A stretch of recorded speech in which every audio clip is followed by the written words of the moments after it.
नमस्कार। और आप लोगों के सामने एक काफ़ी वर्तमान की समस्याएं हैं और वो है आपका डिप्रेशन यानी मानसिक अवसाद। सामान्यतः आप देखे होंगे कि मानसिक अवसाद सभी को कभी न कभी अपने आगोश में ले लेता है और ऐसी स्थिति में मनुष्य तरह तरह की निर्णय लेने लगता है। कई बार उसके अंदर ये आता है कि जो हम काम कर रहे हैं वो काम छोड़ दें। कई बार ये आता है खूब सोए। कई बार ये आता है कि खाना पीना भी न खाएं। कई बार यह आता है मानसिक अवसाद में घर छोड़ के भाग जाएं। और इसकी सबसे बुरी स्थिति तब होती है जब व्यक्ति आत्महत्या तक भी सोचने लगता है। तो सबसे यहाँ ज्वलंत मुद्दा है कि आखिर मानसिक अवसाद होता क्या है। फिर आपको हम बताएंगे कि इसका समाधान क्या है। देखिए, मानसिक अवसाद उम्मीद ज्यादा लगा लेते हैं हम किसी भी चीज से, तो उससे होता है। यानी कि उम्मीद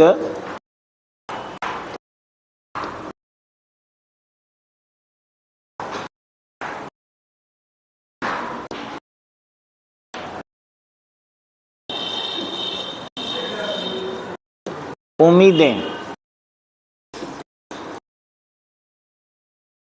अधिक करना कभी भी ध्यान रखेंगे। कई बार देखा गया है कि लोग मैट्रिक की परीक्षा दिया और उसे लगता है कि उसे 65%, 70%, 80%, 90% अंक आना चाहिए। लेकिन आप ये कैसे समझते हो कि जिस तराजू पर रखे हो 5 किलो का बटखरा, वो 5 किलो ही रीडिंग देगा? और अगर 5 किलो नहीं बताया तो तुम यह महसूस करो कि तुम्हारा बटखरा ही खराब है। नहीं, तराजू भी तो खराब हो सकता है, या आंख भी तो खराब हो सकता है जो सही ढंग से न देखे। तो आप जो परीक्षा दिए हो वो आपकी गलती नहीं है कि आपको अंक कम आया कि ज्यादा आया, बल्कि जो आपको मूल्यांकन कर रहा है वो भी एक मनुष्य है। और वो मनुष्य किस स्थिति में है? वो शांत है, अच्छे मूल्यांकन में है। हो सकता है आपके ठीक पहले वो अच्छी कॉपी देख चुका हो।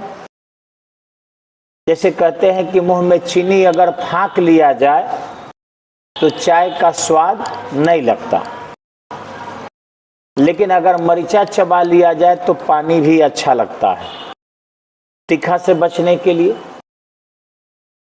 तो वही चीज है, आपके ठीक पहले अगर कोई परीक्षा दिया है और उसकी कॉपी अच्छी है तो आपकी कॉपी भी अच्छी होगी, तो शायद उतना अंक नहीं देगा।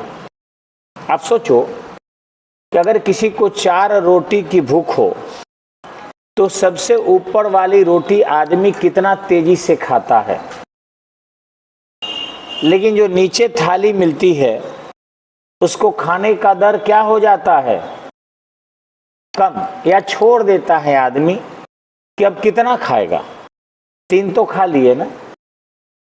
अब रोटी कहे कि मेरे में ही अवगुण है या खाने वाला दोषी है, न रोटी में दोष है न खाने वाला दोषी है, क्योंकि उसके पेट में भी कितना जगह है, कितना खा सकता है, उसका पेट भरा हुआ है। और रोटी तो एक ही आटा की बनी है, तो न तो खाने वाला दोषी है और न ही रोटी दोषी है। तो ऐसी स्थिति में यह कहना कि उम्मीद जो मैंने लगाया था वैसा अंक नहीं आया है, तो ये पूरी तरह गलत है और उस आधार पर आत्महत्या कर लेना भी गलत है। दूसरी चीज है कि जब नवजुवक व्यक्ति होता है, ध्यान रखिएगा, तो उसमें डिप्रेशन का मेन कारण है प्रेम, सबसे ज्यादा। लेकिन वो अवैज्ञानिक लव करता है, वो मार्केट से सुना सुनाया चीज कि मेरा जो प्रेमिका हो वो किसी और के तरफ ताके भी नहीं, देखे भी नहीं, बात भी न करे, मेरे तरफ ही समर्पित रहे। अथवा महिलाएं हैं तो वो भी सोचती है कि मेरा जो प्रेमी है वो किसी और से बात न करे और तरफ न देखे, औरों के साथ जो है वो कभी हंसे भी नहीं। तो ध्यान रखें, मानव मशीन नहीं है जो आपके इशारे पर घूमेगा। पुरुष के लिए चाहे स्त्री हो, चाहे स्त्री के लिए पुरुष हो। दूसरी रही कि व्यक्ति अकेला जन्म नहीं लिया है, कम से कम एक व्यक्ति के जन्म में दो व्यक्ति का सहयोग है। तो फिर आप कैसे सोच लिए या सोच ली कि वो व्यक्ति केवल और केवल आपको माने? वो किसी और को भी मान सकता है या मान सकती है। तो इतनी सहनशीलता होनी चाहिए, न कि केवल आपके प्रति।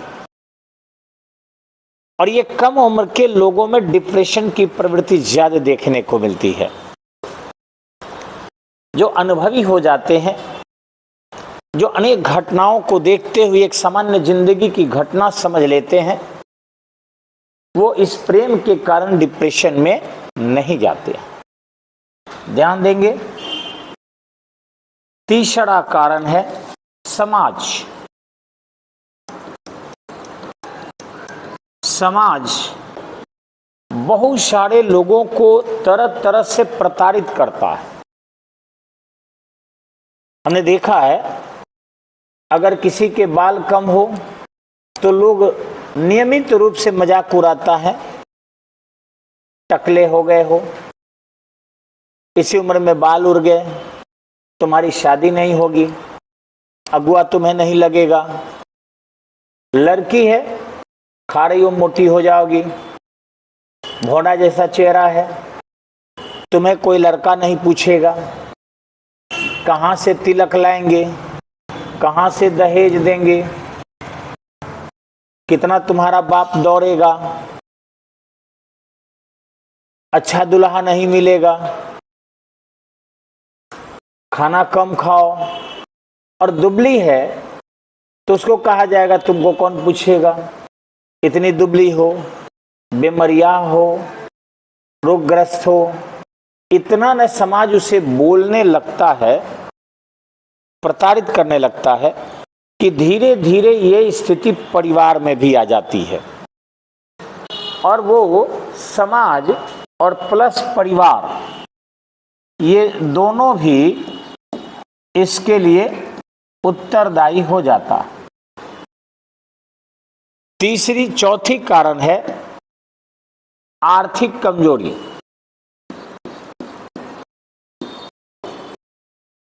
आर्थिक कमजोरी।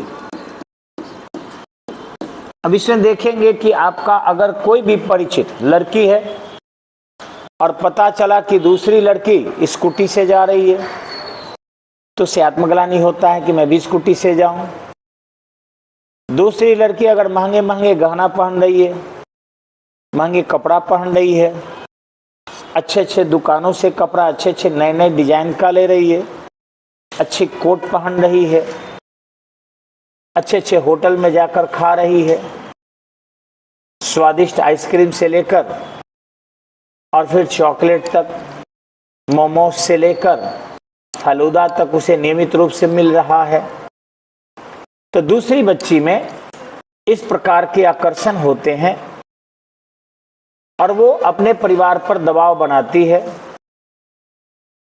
और कई बार नहीं मिलने पर वो अपने सहेलियों से कर्ज के रूप में लेकर करती है। लड़कों में भी यही है। एक लड़का अगर R15 अगर मोटरसाइकिल से चल रहा है या बुलेट से चल रहा है उसका दोस्त, या उसके घर स्कॉर्पियो है, या उसका घर 2 मंजिला 4 मंजिला है, उसके घर आय के स्रोत ज्यादा है, तो दूसरा दोस्त वही आत्मग्लानि से ग्रसित हो जाता है और वह स्पष्टतः जो है अपने गार्जियन से डिमांड करने लगता है, क्योंकि आर्थिक कमजोर स्थिति है उसकी। ऐसी स्थिति में वह डिप्रेशन में चला जाता है। तो फर्स्ट तो है आपका उम्मीदें। हम इतनी उम्मीदें कर लेते हैं कि मुझे सरकारी नौकरी हो जाए। आए दिन फेसबुक, इंस्टाग्राम, व्हाट्सएप, मैसेंजर से वो देखता है कि हमारी सैलरी 6 अंकों में है, जबकि झूठी है। हमारे पास क्या नहीं है, घर है, मकान है, बंगला है।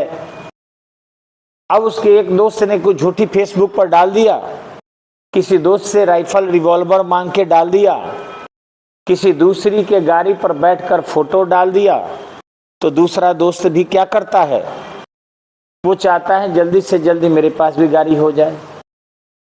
और इस तरीके से वह बहुत सारी उम्मीदें पाल लेता है। नौकरी की उम्मीद, जॉब करने की उम्मीद, अच्छे मकान की उम्मीद, अच्छे भोजन की उम्मीद, अच्छे पति और पत्नी की उम्मीद, अच्छे गर्लफ्रेंड की उम्मीद, अच्छे बॉयफ्रेंड की उम्मीद, अच्छे वस्त्र की उम्मीद, अच्छे सम्मान की उम्मीद, ये सारी चीजें। और जैसे ही ये टूटते नजर आती है या उसमें थोड़ी सी भी कम मात्रा में मिलती नजर आती है, वैसे ही वो डिप्रेशन में जाने लगता है। इसमें नौकरी भी आएगा। प्रतियोगिता परीक्षा की तैयारी कर रहा है, अगर उसे सफलता नहीं मिल रही है तब भी वो टूट जाता है। वह अस्पष्टतः जो है इसकी डिमांड नहीं कर पाता किसी से, न मन की भावनाएं किसी से कह पाता, और धीरे धीरे अपना मन मारते जाता है और इस तरीके से डिप्रेशन में चला जाता है। लेकिन हमने एक शीर्षक बनाया है यहां समाधान, कि डिप्रेशन से बचने के लिए क्या करना चाहिए। तो यहां देखेंगे, उम्मीद लगाना अच्छी बात है, उम्मीदें लगाना क्रिएटिव माइंड की चीज है, प्रयास करना अच्छी बात है। लेकिन अगर उम्मीद पूरा न हो, पुनः प्रयास करें। यानी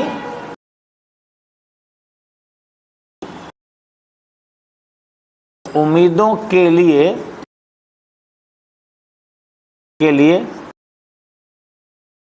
पुनः प्रयास करें। अगर मान लीजिए आपको अच्छे घर चाहिए, दूसरे जगह देखिए। अच्छे बॉयफ्रेंड चाहिए, दूसरे जगह प्रयास कीजिए। अच्छी गर्लफ्रेंड चाहिए, एक छूट गई कोई बात नहीं, दूसरे जगह प्रयास कीजिए, तीसरे जगह कीजिए। अच्छी गाड़ी चाहिए, अभी नहीं होगी फिर कभी होगी, उससे भी बढ़िया होगी। जैसे मैंने खुद देखा कि एक हीरो होंडा का CD डन गाड़ी आया था, CD डन 100। मेरे पास पैसे नहीं था और मैं नया गाड़ी आई थी, एक सोना का सिक्का भी उसके साथ 1 या 2 ग्राम का मिल रहा था। मैंने सोचा अगर पैसा 30-35 हजार हो जाता तो मैं ले लेता, लेकिन 30-35 हजार मेरे पास रुपया नहीं हुआ।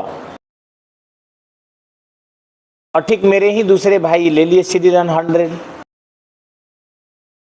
मैं छुप के रात भर रोया, मैं भी डिप्रेशन में चला गया। लेकिन मैं अपने जब गुरुजी से बात किया फ़ोन करके कि गुरुजी देखिए ना, मेरे पास 20,000 रुपया हो रहा है और 31,500 रुपया टोटल लग रहा है, क्या करें। उन्होंने कहा कि इतनी घटिया गाड़ी पर तुम चढ़ेगा तो 1 साल और इंतजार कर, बाजार की टॉप मॉडल गाड़ी तुम्हें मिलेगी और तुम्हारे पास नहीं होगी तो मैं भिजवा दूंगा। 6 महीना बाद ही मार्केट में गाड़ी आ गया डिस्कवर, दाम था 70,000 रुपया, सबसे लेटेस्ट, इतना बड़ा उसका हेड होता था। मेरे पास 1 लाख रुपया हो गया था। मैं गया दुकानदार के पास और कैश देकर मैंने गाड़ी खरीद लिया। अगर मैं रात में जो रो रहा था, अगर रोते रहते तो पागल हो जाते, कांके जाते, इलाज करना पड़ता। तो उन्होंने एक लाइन बोला था कि तुम इतना घटिया गाड़ी पर नहीं चढ़ोगे इसलिए तुम्हारे पास पैसा नहीं है। मान लीजिए कि कोई किससे प्रेम कर रहा है, कोई लड़का किसी लड़की से, और पागल हो गया है कि हमें वही लड़की चाहिए, चाहिए ही चाहिए किसी भी स्थिति में, और वो लड़की इनकार कर देती है तो वो रात भर रोता है, 10 दिन रोता है, महीनों रोता है। लेकिन वो कुछ दिन इंतजार करे तो पता चलेगा कि हर क्षेत्र में उससे 10 गुना अधिक लड़की उसके लिए तैयार बैठी है। अगर वो पहले वाली से ही करके रह जाता तो शायद उसको हर क्षेत्र में उससे अच्छी नहीं मिलती। लड़कियों को भी यही सोचना चाहिए कि वो जिसके लिए मर रही है, जिसके लिए बेचैन है, जिसके लिए वो डिप्रेशन में जा रही है, वो लड़की अगर ये सोचे कि अगर इस लड़के को हम पा लेते हैं तो हमें क्या मिलेगा, इसके पास तो कुछ भी नहीं है, ये कुछ भी नहीं देगा हमें। तो ऐसी स्थिति में यदि वह रोने लगे, वह आत्महत्या की सोचने लगे, वो भागने की सोचने लगे, वो डिप्रेशन में चली जाए तो बहुत बुरी बात है। वो उम्मीद करे कि उससे भी बढ़िया कहीं उसका इंतजार कर रहा है, जो हर सेक्टर में जो छोड़ा है उससे बढ़िया। तो इस प्रकार डिप्रेशन से वो बच सकती है। अथवा वो अपने माता पिता से अगर शर्म आती है, लज्जा लगती है, तो अपने गुरु से इस बारे में डिस्कशन करें और निश्चित ही वह मार्गदर्शन करेंगे, उसे अच्छे जगह भेज पाएंगे, अच्छे दृश्य दे पाएंगे। दूसरी चीजें हैं, इसी में मैंने प्रेम और लव की बात कहा। एक ध्यान रखिएगा कि ये अनंत होता है।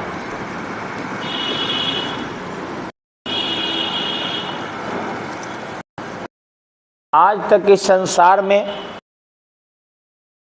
प्रेम से कोई संतुष्ट नहीं हुआ, चाहे कितना हो कोई किसी से प्रेम कर ले, कितना हो। इस धरती पर यह बिल्कुल अकाट्य सत्य है कि लव एक ऐसी चीज है जो इससे न तो कोई सेटिस्फाइड हुआ है और न सेटिस्फाइड होगा, सिवाय संतों के, अच्छे संतों के। वो संत जानते हैं कि हम उनसे प्रेम करें जिनसे हम बात भी नहीं कर सकते हैं, जिनसे हम कभी मिल भी नहीं सकते हैं। इसीलिए वो लालची जीव से प्रेम नहीं करते हैं, या तो वो पत्थर की मूर्ति से प्रेम करते हैं या वो अदृश्य भगवान से प्रेम करते हैं। उससे कोई उम्मीद नहीं रखते कि मैं उसे बोलूं आई लव यू तो उधर से भी जवाब आए आई लव यू टू। तो इस स्थिति में वो डिप्रेशन में नहीं जाते, वो 20 दरवाजे घूमते हैं भिक्षामदेही, और 20 दरवाजे से सूचना मिलती है बाबा अभी लड़का हुआ है, कोई मर गया है, घर में सोयरी है, पड़ीदारी में कोई नहीं है, कैसे दें, छुतका पड़ा है। और फिर 8 दिन बाद बाबा उसी घर से गुजरते हैं और फिर खबर यही मिलता है बाबा लड़का हुआ है। फिर 8 दिन बाद जाते हैं, बाबा लड़का हुआ है। फिर भी बाबा जाते हैं उस दरवाजे पर, क्योंकि बाबा में डिप्रेशन नहीं है। आपको पता होना चाहिए कि विवेकानंद एक बहुत बड़ा मंत्र देकर गए थे कि मनुष्य केवल लेकर अगर सेटिस्फाइड होना चाहे वही दानव है। रावण शंकर जी से भी सोने की नगरी ले लिया था, राम से भी सीता ले लिया था, स्वयं शंकर जी को ही उठा के लेके चल दिया था, प्रकांड विद्वान होकर भी। लेना ही राक्षसत्व है और देना ही देवत्व है। भगवान को एक बूंद जल भी चढ़ाते हैं ना, फिर रिटर्न कर देते हैं। उन्हें जो भी भोजन देंगे ना उसमें कुछ भावना और शक्ति और स्नेह और श्रद्धा भर देते हैं, लेते नहीं है। यही देवत्व है। तो अगर आप अपने लव से, अपने प्रेम से उम्मीद करते हो कि आपको भी वो लव करे, आई लव यू का जवाब आई लव यू टू दे, वो कुछ नहीं बोलेगा। जैसे पत्थर के सामने तुम प्रेम करते हो, सारे मंत्र के बाद भी कुछ नहीं करता। तुम्हें उस पत्थर को श्रृंगार करना है और उससे अपना भी श्रृंगार करना है, चंदन लगाना है। अगर इस प्रकार के प्रेम करते हो संतों की तरह, तो तुम डिप्रेशन में नहीं जाओगे। उम्मीद लगा लेते हो, यही तुम्हारे डिप्रेशन का कारण है। हम परीक्षा देंगे तो पास ही करेंगे, पढ़ेंगे तो नौकरी ही होगी। क्यों? पढ़ने से ज्ञान नहीं होता है क्या? पढ़ने से ज्ञान भी तो होता है। सभी पढ़कर नौकरी ही कर लेंगे तो मालिक कौन बनेगा? 8 अरब विश्व की आबादी है, जिसमें 5 अरब जो है नौकरी की स्थिति में है। सब नौकरी करेंगे तो किसकी नौकरी करेंगे बताओ? ये डिप्रेशन का कोई कारण नहीं बनता। तो इसलिए हमें जो है खुद में प्रेम करो तो खुद से करो, अथवा पत्थर की मूर्ति से करो या फिर भगवान से करो। संतों से देखो कि जूठा खाना खाकर भी वो भीख मांगते हैं। संत ब्राह्मणों से भी श्रेष्ठ कौन होते हैं? संत होते हैं। लेकिन वो भिक्षाम देही में नहीं देखते कि कौन सा पंडित जी का घर है, कौन सा राजपूत का घर है, कौन सा चमार का घर है और कौन सा मुसलमान का घर है। बस उनको घर दिखता है, अंदर भोजन होता होगा ऐसी उम्मीदें हैं। दरवाजे पर जाते हैं और भिक्षाम देही, नहीं मिला फिर आगे बढ़ते हैं। कितने सेटिस्फाइड है वो। उस प्रकार की प्रवृत्ति अगर तुम प्रेम में भी करोगे ना, कि हमारा काम है 20 दरवाजे मांगना, उन लोगों का काम है 20 दरवाजे से इनकार करना। विनोबा भावे के बारे में सुने होंगे आप कि वे भूदान आंदोलन चलाए थे, तो दीवार से भीख मांग रहे थे। कई लोग देखा, महात्मा गांधी को बहुत मानते थे वो, तो सेम गांधी जी अपने माई एक्सपेरिमेंट विद ट्रुथ में लिखे हैं कि विनोबा भावे दीवार से भीख मांग रहे थे। तो मैंने पूछा कि विनोबा भावे ये दीवार से क्यों भीख मांग रहे हैं? उन्होंने कहा, मैं एक मनुष्य हूं, मेरे अंदर भी प्रेम और ईर्ष्या का घर है, और समाज में निकलने से पहले प्रेम और ईर्ष्या दोनों को पीना पड़ता है। न तो किसी से मनुष्य को, सामाजिक आदमी को प्रेम होता है और न ईर्ष्या होती है। अगर मैं किसी से भूदान आंदोलन के दौरान जमीन मांगूंगा, हो सकता है दीवार की तरह वो खड़ा होकर कुछ जवाब न दे और मुझे खीस भर जाए, ना हाँ कहे ना ना। पटना में देख लेना टेम्पू चलाने वाले, जितनी पब्लिक चलती है सबको बुलाता, आइए बैठिए, आइए आइए, और पब्लिक ना भी नहीं कहती है, बढ़ रही है। वो टेम्पू फिर आगे बढ़ाता, आइए आइए आइए, चलिए रहे हैं, फिर आगे बढ़ती है, फिर घेर लेता है, बैठिए ना बैठिए, बैठिए ना बैठिए। पब्लिक साइड होकर चली जाती है, लेकिन एक बार भी नहीं कहती है कि मुझे नहीं जाना है तुम्हारे टेम्पू से। टेम्पू वाला क्या मार कर देता है? उसका काम है रिझाना। एक मोर लगातार नृत्य करता है ताकि मोरनी उससे थोड़ी सी रिझ जाए। जरूरी नहीं कि मोरनी अगर नहीं रिझेगी तो अपने चोंच से मारकर उसको घायल कर देगा। दूसरे बार नाचेगा, तीसरे बार नाचेगा, वो मोरनी नहीं रिझी, दूसरे मोरनी के पास नाचेगा, लेकिन बदले में नहीं आता। एक परीक्षा दे रहे हो, दूसरी परीक्षा दे रहे हो, तीसरी परीक्षा दे रहे हो, लेकिन अगर सफल नहीं हुए तो ट्रेन में आग नहीं लगाओगे, घरों में आग नहीं लगाना है, डिप्रेशन में नहीं जाना है, पूरी जिंदगी में अप्लाई करना है। इसका अभ्यास करो कि समाज में जब निकल गए, घर में माँ के आंचल में जब नहीं बैठे हो, बाहर निकल गए हो, तो तुम्हारे अंदर सुस्पष्टता यह होनी चाहिए कि प्रेम और घृणा समाप्त हो जानी चाहिए। तुम्हें प्रेम स्वयं से हो और घृणा भी स्वयं से हो। तुम्हें इस पूरे प्रकृति से प्रेम हो और वो घृणा हो तो पूरे प्रकृति से हो। प्रेम और घृणा दोनों से परे बनना पड़ेगा, तब जाके तुम डिप्रेशन में कभी नहीं आओगे। आगे देखना, समाज और परिवार। एक ध्यान रखना, कभी भी समाज और परिवार को उत्प्रेरक समझो। उत्प्रेरक मीन्स कैटलिस्ट। कैसे? मेरी जब ये पेट थोड़ी निकल गई तो गांव में जाते हैं तो लोग मुझे कहता है, जो मुझसे प्रेम करते हैं, का हो बड़ा लुटले बारा, आज पेटवे में रखले बारा का।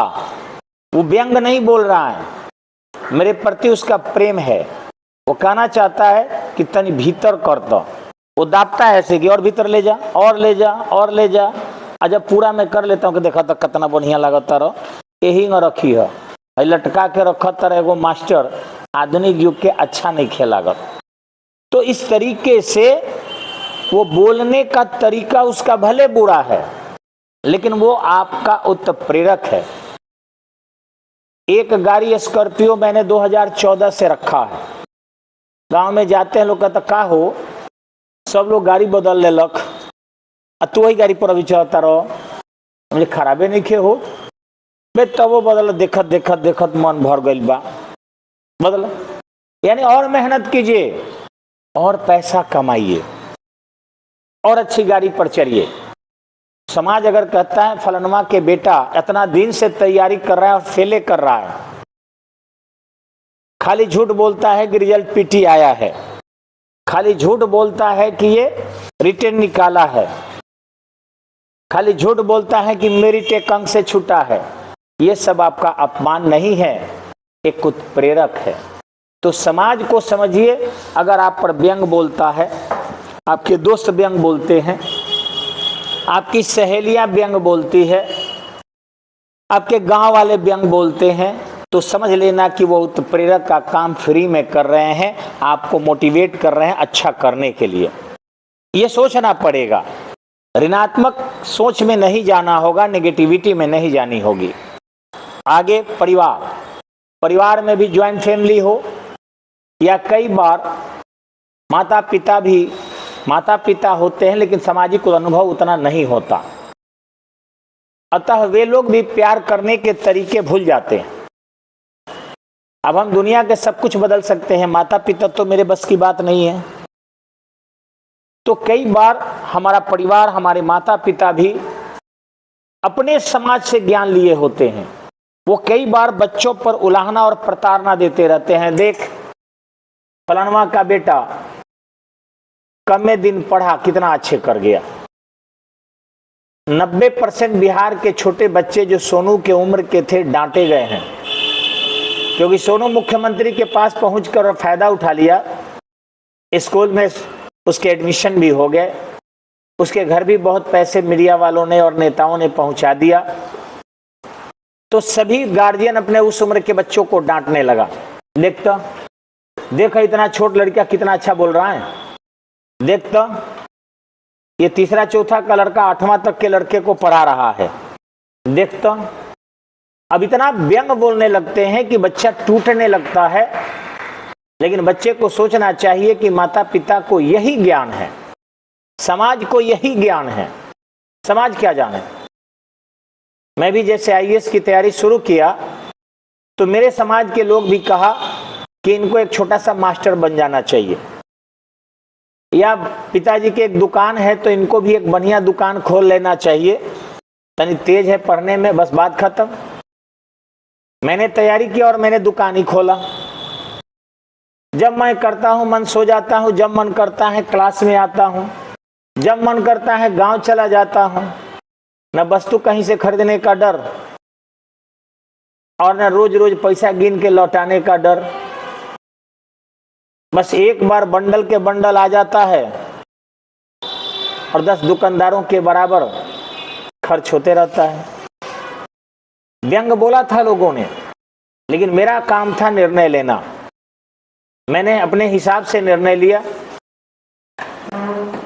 यहां तक कि मेरे पिताजी भी कई बार कहते थे कि हे भगवान, बोले शंकर, आप मेरे बच्चे को नौकरी मत कराइएगा, क्योंकि नौकरी नौकर करता है।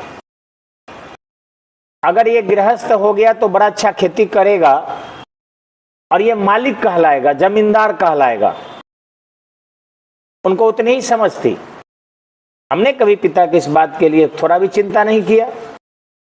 तो अगर आपके माता पिता और समाज आपको यदि किसी चीज के लिए डांटता है, प्रताड़ित करता है, व्यंग करता है, तो ध्यान रखो आज तुम चिंतित हो, मरने के बाद भी लोग कहता है। हम लोग तो पढ़े हैं, बचपन में एक खेल खेलते थे, ओका बोका तीन त्रिलोका, लौवा लाठी चंदन काठी, चंदा नाके नाव का, इजई बीजई, पान खो पूर्ण खो, पानावा पुचुक जो।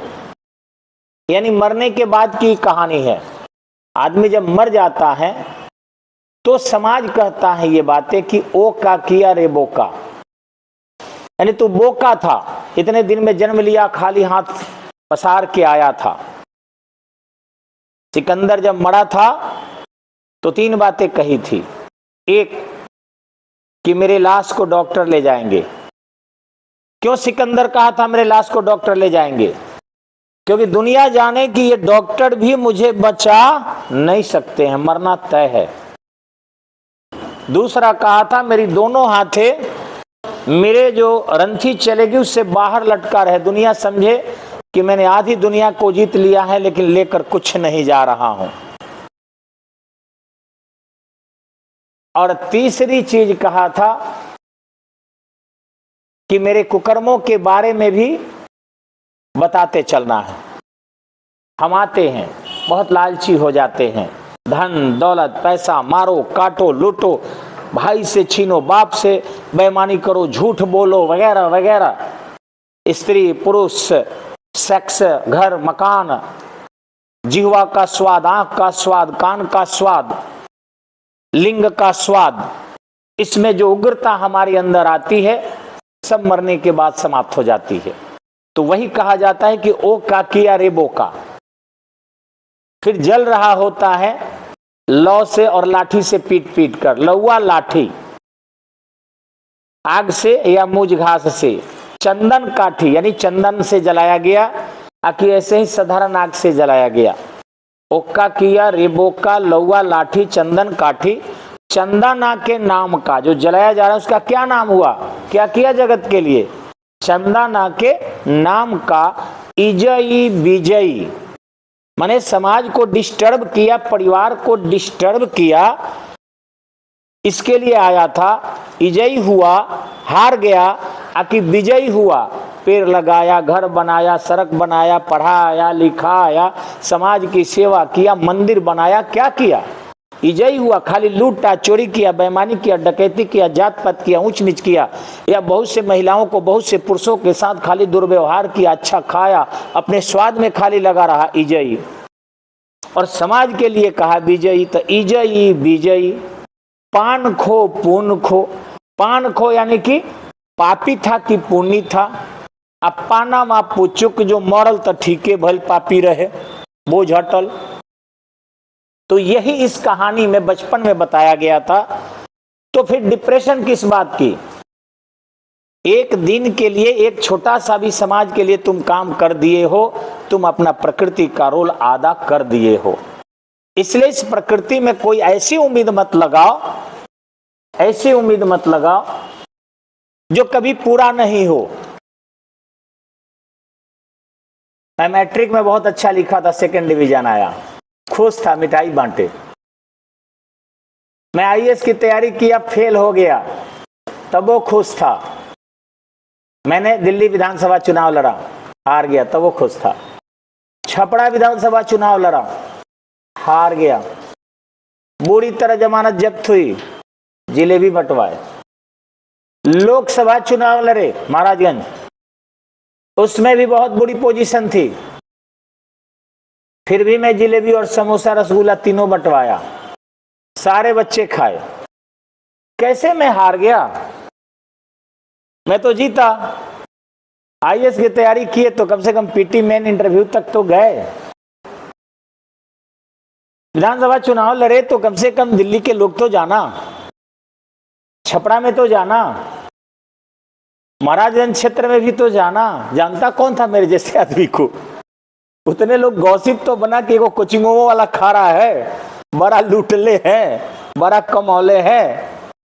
तो इतना भी पॉजिटिविटी आई।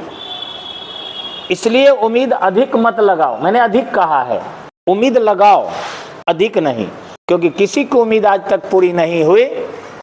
राम का तो राज्याभिषेक हुआ ही नहीं भाइयों, ना अश्वमेध यज्ञ पूरा हुआ राम का, ना जंगल में ही शांति से बीत सकी। सीता वहां भी 13 माह के लिए दूर थी और 13 साल के लिए अयोध्या से भी दूर थी। अंततः वो धरती में समा गए और राम जी जल में समा गए। प्रथम पूजनीय हुए कि नहीं? गांधी जी के जीवन काल में क्या उनको पूजा गया? आज हर नोट पर उन्हीं की तस्वीरें मिलती है। तुम क्या समझते हो? अपने जीवन काल में ही देवता बनना चाहते हो? जी नहीं, बस अपने रोल अदा करते रहो। मुझे पूरा विश्वास है कि तुम डिप्रेशन में नहीं जाओगे। डिप्रेशन क्या चीज है? जो भी तुम्हारे साथ हो रहा है समझो अच्छा हो रहा है, जो होने वाला है वो अच्छा होगा।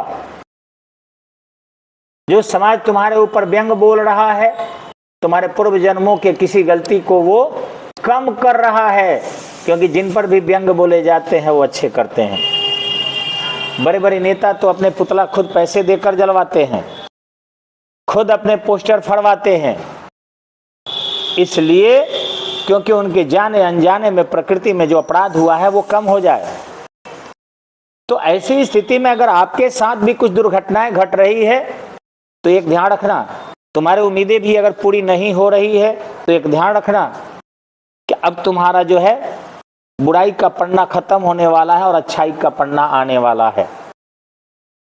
कई बार लोग बचपन में, युवावस्था में कष्ट काटता है, वही लोग बुढ़ापा में अमृत सुख की प्राप्ति करता है।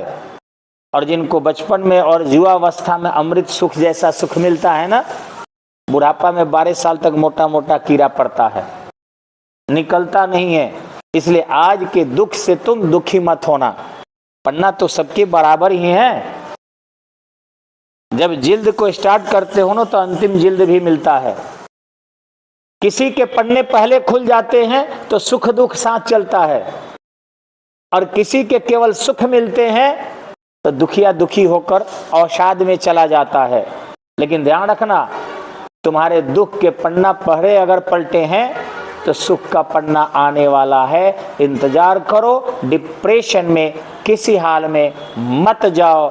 गाना गाओ, कुछ अच्छा स्वादिष्ट चीज बना के खा लो, तस्वीर से लब करो, हनुमान चालीसा पढ़ो, अल्लाह की इबादत करो, मंदिरों में जाओ, पूजा करो, गायत्री मंत्र पढ़ो, तुम्हारे सारे औषाध समाप्त हो जाएंगे। ये बुद्धम वाक्यम।